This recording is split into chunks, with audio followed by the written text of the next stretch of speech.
तो पवन सिंह हमारे भोजपुरी के सुपरस्टार हैं। वो आप सभी जानते हैं कि वो हम सभी को यह सूचना दे दिए हैं कि हम काराकाट से चुनाव लड़ेंगे, काराकाट लोकसभा से। हाँ जी, तो आप सभी के राधे कृष्णा। तो हम अपना वीपीसी सेंटर पे एक पोस्ट किए थे। वो पोस्ट ई था, आप लोग को हम लाइव दिखा भी दे रहे हैं कि पोस्ट ई था कि क्या इस चैनल पे, जो वीपीसी सेंटर आपका चैनल है, क्या इस चैनल पे लोकसभा से रिलेटेड, यानी लोकसभा जो चुनाव होने वाला है उससे रिलेटेड इस पे कोई वीडियो डाला जाए या नहीं डाला जाए। तो उस पर आप लोगों का क्या रिस्पॉन्स आया है ये मैं दिखाने का प्रयास करूंगा। उसके बाद जो आगे होगी वो मैं बातें करूंगा। सबसे पहले उसका मैं आप लोग को दिखा दूं कि आप लोग ने क्या किया है। तो देखिए, 54 लोग, 54 लोगों ने वोटिंग किया है और यस हम आपके साथ है 84% लोग हैं। यानी 84% लोगों का कहना है कि इस चैनल पे लोकसभा चुनाव से संबंधित वीडियो बनाया जाए। तो 84% जो लोग हैं वो मतलब चाहते हैं कि इस चैनल पे लोकसभा से रिलेटेड वीडियो को बनाया जाए। तो आज हम लोकसभा चुनाव से जुड़ी एक बहुत ही बड़ी खबर लेके आए हैं कि जो पवन सिंह हमारे भोजपुरी के सुपरस्टार हैं, वो आप सभी जानते हैं कि वो हम सभी को यह सूचना दे दिए हैं कि हम काराकाट से चुनाव लड़ेंगे, काराकाट लोकसभा से। और किस्मत यह है कि हम भी काराकाट लोकसभा से ही बिलोंग करते हैं।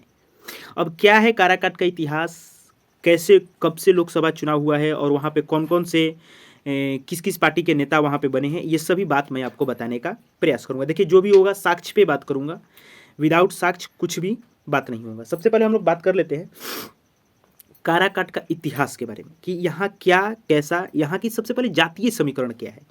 काराकाट का जातीय समीकरण देखा जाए तो यहाँ पे दिया हुआ है कि पूर्व मतलब पहले के सर्वे के सामने में ये काराकाट जो लोकसभा क्षेत्र है इसमें सबसे ज़्यादा जो जातिगत अगर वोटिंग देखा जाए तो जातिगत जो समीकरण है उसमें सबसे ज़्यादा 1 नंबर पे आपके यादव लोग का वोट बैंक है। किसका? यादव लोग का। यानी काराकाट लोकसभा में यादव लोगों का सबसे ज़्यादा वोट बैंक है। दूसरे नंबर पे आते हैं आपके कुशवाहा लोग और तीसरे पे राजपूत समाज के लोग आते हैं। यानी ये टॉप 3 आपके वोट बैंक वाले जातिगत समीकरण हैं। फर्स्ट पे यादव, सेकंड पे कुशवाहा और थर्ड पे राजपूत समाज के लोग आते हैं।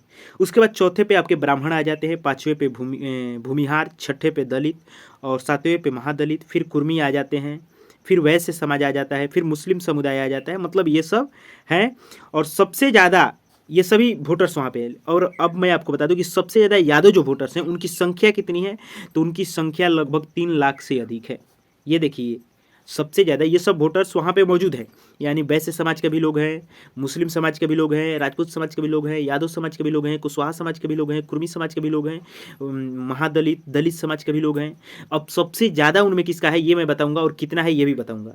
तो सबसे ज़्यादा जो वोट है वो यादव वोटर्स हैं और इनकी संख्या 3 लाख से भी ज़्यादा है।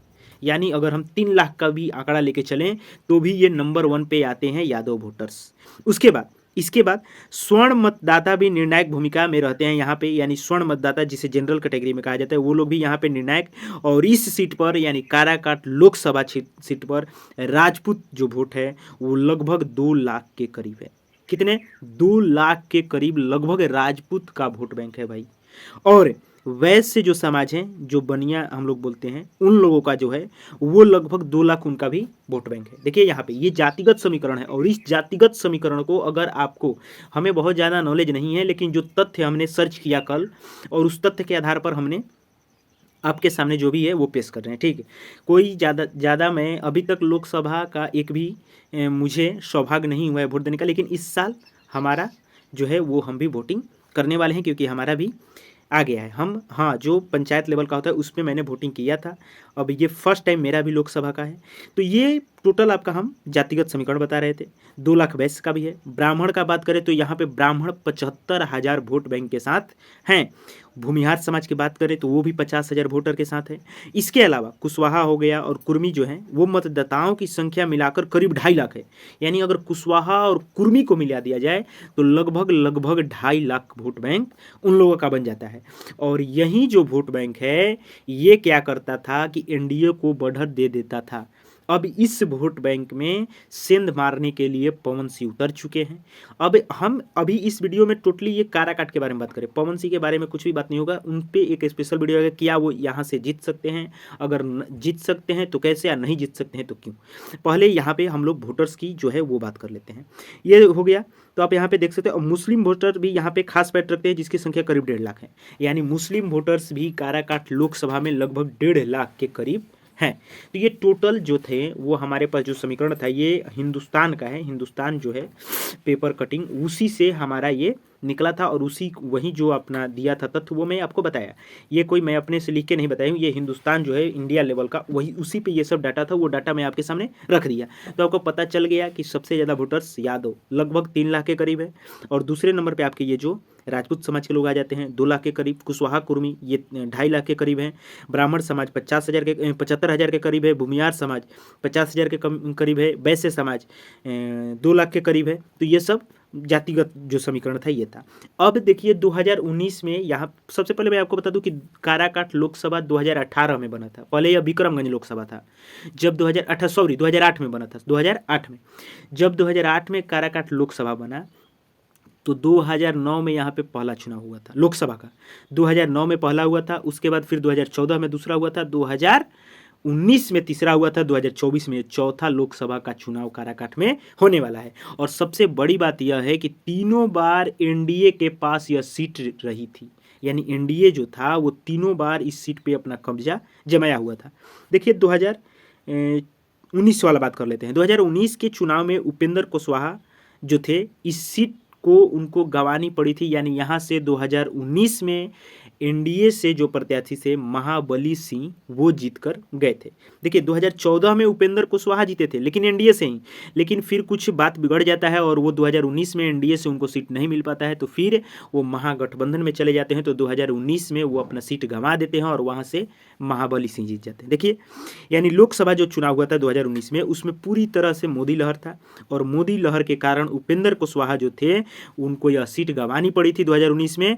लेकिन 2014 में एनडीए के साथ में रहकर काराकाट से सांसद बने थे आपके उपेंद्र कुशवाहा जी। लेकिन 2019 का जो ये चुनाव था उसमें वो महागठबंधन में रह गए थे, और महागठबंधन में रहने के कारण ये इनको सीट हारनी पड़ी थी। तो महाबली सिंह जी जो थे वो बीजेपी से नहीं थे, वो जेडीयू से थे, लेकिन जेडीयू और बीजेपी ये सब का गठबंधन था, यानी एनडीए से थे, इसलिए महाबली सिंह उपेंद्र कुशवाहा को हरा दिए थे। अब देखिए अब यहाँ पे यह हरा दिए थे ये तो पता है सबको, लेकिन कितने वोट से, तो लगभग यहाँ पे दिया हुआ है कि महाबली सिंह जो थे वो उपेंद्र कुशवाहा को करीब 84,000 ज़्यादा वोटों के अंतर से मात दी थी। यानी अगर हम 84,000 का भी आंकड़ा लेके चले तो यह एक बहुत बड़ी आंकड़ा है, और 84,000 वोट से महाबली सिंह ने उपेंद्र कुशवाहा को मात दी थी। ये देखिए ये था बहुत बड़ी खबर। अब 2014 वाला जो था ये तो 2019 का मैंने आपको बता दिया कि उपेंद्र कुशवाहा को यहाँ पे हार झेलनी पड़ी थी, वो भी 84,000 से अधिक वोटों से। 2014 में उपेंद्र कुशवाहा काराकाट से जीते थे और केंद्र में मंत्री भी ये बन गए थे। और 2014 में जो उपेंद्र कुशवाहा थे वो पार्टी इनकी थी रालोसपा, और इसके साथ वो गठबंधन कर लिए थे एनडीए के साथ, और बीजेपी ने यह सीट इनको ही दे दिया था। और उपेंद्र कुशवाहा एनडीए के प्रत्याशी के रूप में लड़े, और उन्होंने आरजेडी के कांति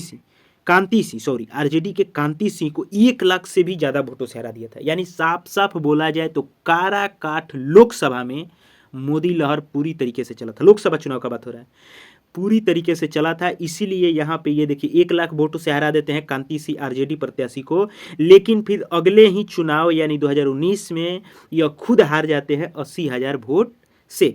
वहीं जेडीयू के महाबली तीसरे नंबर पर रहे थे, यानी वो भी लड़े थे, जेडीयू के जो महाबली सिंह जी थे वो तीसरे नंबर पर लेकिन रह गए थे। और इससे पहले 2009 के आम चुनाव में महाबली सिंह यहाँ से जीतकर सांसद बने थे। यानी इससे पहले 2009 का जो चुनाव हुआ था वहाँ पे भी आपका महाबली सिंह ही सांसद बने थे। यानी महाबली सिंह काराकाट लोकसभा में टोटल 3 चुनाव हुआ, और 3 चुनाव में 2 बार सांसद महाबली सिंह बने हैं, 1 बार उपेंद्र कुशवाहा बने हैं, और ये चौथा बार चुनाव होने वाला है। अब देखिए ये टोटल जातिगत समीकरण था, और कौन कैसे काराकाट का पूरा इतिहास जो था लोकसभा चुनाव का वो मैंने आपके सामने रखा। अब हम अगले वीडियो में बात करेंगे कि काराकाट लोकसभा क्षेत्र में जो कितने विधानसभा सीटें हैं और कौन सी सीट किनके पास है, ये सब सारी चीज़ें बात होगा। तो इस चैनल पे अब लोकसभा से रिलेटेड वीडियो आएगी और हम बहुत ही क्षेत्र में, बहुत जल्दी क्षेत्र में निकलने वाले हैं कि पवन सिंह की स्थिति क्या है, जो वो ताल ठोक दिए हैं। अभी ये अनाउंसमेंट नहीं हुआ है कि वो निर्दलीय आएंगे या फिर किसी पार्टी से आएंगे। अब देखिए, पार्टी का तो बात यहाँ पे आरजेडी का तो बनता नहीं है, बीजेपी का तो बनता नहीं है, क्योंकि ये दोनों गठबंधन, ये महागठबंधन और एनडीए, ये दोनों प्रत्याशी उतार चुके हैं। तो अब क्या बसपा एक बचता है, तो क्या उस पार्टी से आ जाएंगे या फिर निर्दलीय आएंगे या फिर क्या होगा, जो भी होगा आगे बताया जाएगा। हाँ, लेकिन हम बहुत जल्द क्षेत्र में निकलने वाले हैं और लोगों का राय आपको इस चैनल पर दिया जाएगा कि क्या है, लोगों का राय किसे चुनने वाले हैं। अब यहाँ पे इस साल अभी जो 3 प्रत्याशियों का अनाउंसमेंट हो चुका है। फर्स्ट पे उपेंद्र कुशवाहा जो एनडीए प्रत्याशी से आते हैं, और सेकंड पे आपका ये माले से आते हैं, उनका नाम राजा राम सिंह, हाँ सीपीआई से आते हैं राजा राम सिंह उनका, और थर्ड पे आपका पवन सिंह। ये 3 कैंडिडेट का भी अनाउंसमेंट हो चुका है। अब हम अगले वीडियो में फिर से आपको मिलेंगे, तो आप इस चैनल को सब्सक्राइब कर लीजिए। यदि आप लोकसभा कोई भी न्यूज, अगर आपको न्यूज़ चाहिए तो आप बीपीसी सेंटर से जुड़ जाइए। हमने आपसे पूछा था कि क्या इस पर लोकसभा से रिलेटेड वीडियो बनाया जाए, तो आपने हमें सपोर्ट किया है और लगभग 80% प्लस हमें वोटिंग मिला है कि हाँ बनाया जाए। तो इस पर अब डेली आपको वीडियो मिलेगा। चलिए मिलते हैं नेक्स्ट वीडियो में, तब तक के लिए जय हिंद, जय भारत।